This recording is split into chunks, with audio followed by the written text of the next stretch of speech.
In 5b, we want to find the polynomial of least degree with integer coefficients and zeros at 3 and 4i.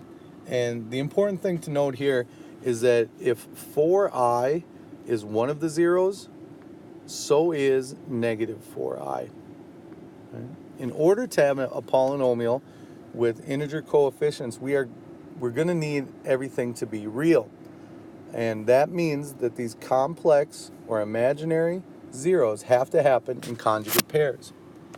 So when we're creating the polynomial from these three zeros, I know that because we have a 0 at 3, the factor is going to be x minus 3. And because one of the zeros is 4i, its factor would be x minus 4i.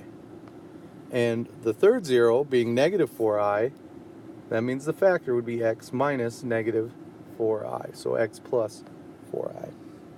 Now it's time to multiply it all out.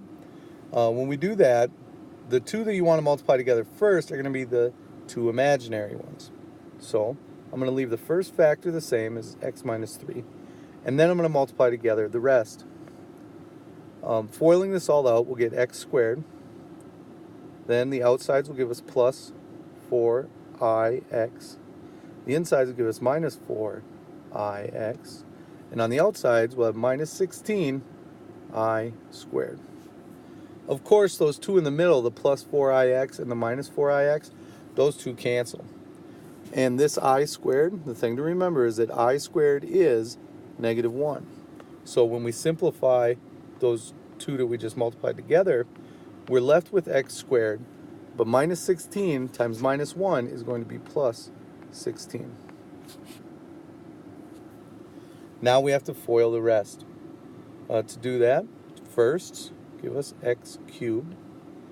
Outsides give us plus 16x. Insides is minus 3x squared. And last, negative 3 times negative 16 is negative 48.